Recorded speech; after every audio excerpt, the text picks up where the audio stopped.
Let's talk about how millennials want to work and live. By the end of this video, you're going to understand millennials' sense of work-life balance and have some tips on how to work with it rather than against it. We're going to take a look at the key elements of millennials' relationship with employment. I'll lay out some of the real-world factors that are currently impacting that relationship. And I'll give some hot tips on what do you do as a leader when you can give millennials that work-life balance and also when you can't.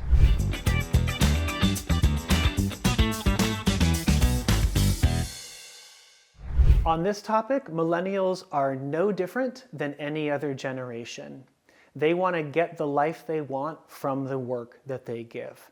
That's the basic work-life balance that we're all going for. Now, because of the conditions of where they were born into the arc of history and what they've experienced during their entry into the full-time adult-aged workforce, there are some things that are specific to them about work-life balance. But I want to root the conversation first in the fact of how we're all the same. Everybody has the same number one career goal, which is we want to get the life we want from the work that we give. That's why we put up with the joy and frankly with the crap that just naturally comes along with every employment situation. Everybody wants peace of mind, and especially millennials want peace of mind, because the way that the first batch of millennials, what we might call elder millennials, entered the full-time adult-aged workforce was in the wake of the 2008 global financial crisis. And at that time, there were not many jobs available for people of their age and experience level, and the ones that were available were not paying very competitively. So what it meant is that it took longer for them to get on their feet post-college. And in that meantime, they usually had to rely on their parents. They had to get financial support, or they had to live at home with their parents in those years between 22 and 30, where other previous generations were becoming independent and getting on their feet because they were in better economic conditions. So it's important to understand the impact that had on millennials' sense of work-life balance and their relationship with employment. It taught them from the start that time equals money, and the time they're putting in with an employer needs to produce a meaningful escalation of their life towards a safer and secure future. This is often why millennials are viewed as impatient or pushy for promotions or raises. Older generations are often looking at them thinking they're asking for things they haven't earned yet. But really what they're communicating to us is that I gotta know that this is gonna move my life forward, because if it's not, I gotta go. I literally cannot afford to stay in this environment if it's not moving me towards the goals I need to have. Another important thing to understand about them is that they do not live to work. Unlike baby boomers and Gen Xers, millennials work to live, right? They are working in order to get the life they want, and they are much more frank and upfront about the expectation of that two-way value exchange. Yeah, they're gonna work hard. They're gonna give your organization what it needs from them if they are getting in exchange the things they most need from your organization. And when that value exchange is not there in ways that are meaningful to millennials, they're not gonna play along. They're gonna disengage, and they're gonna go find an employer who will help move their life forward in the ways they need it to. That value exchange is really at the heart of their relationship with employment. And I'm going to share a story now of how this shows up in a very real-life way.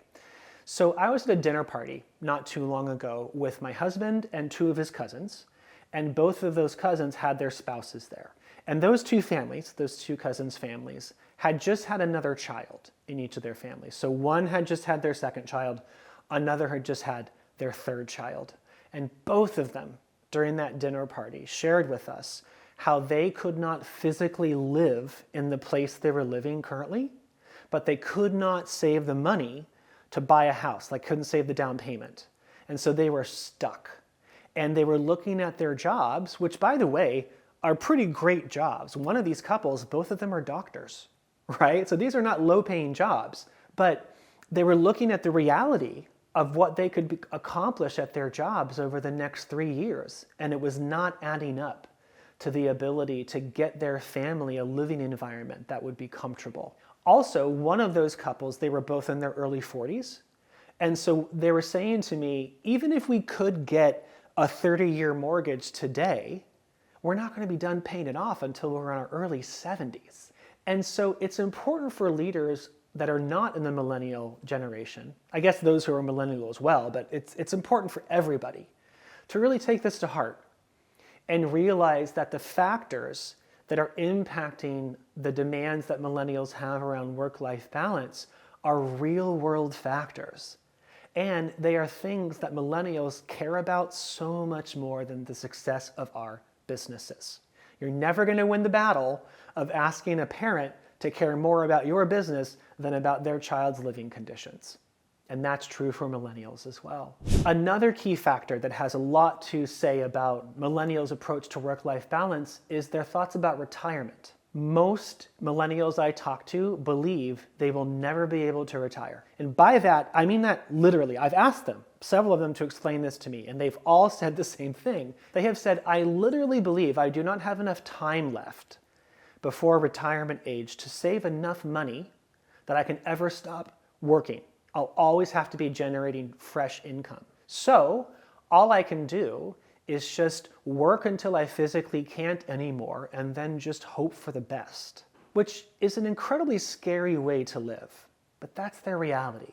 And so as leaders of other generations, it's helpful for us to start thinking through, what does it do to what you want and need in the present if you believe you'll never be able to retire? For baby boomers and Gen Xers like me, that's not a normal concept for us. Most of us base our approach to our career trajectory on the assumption that we'll be able to stop working at some point, or work only as much as we want to because we're living off of passive income. But that's not a guarantee. That's not an assumption that most millennials make about their future.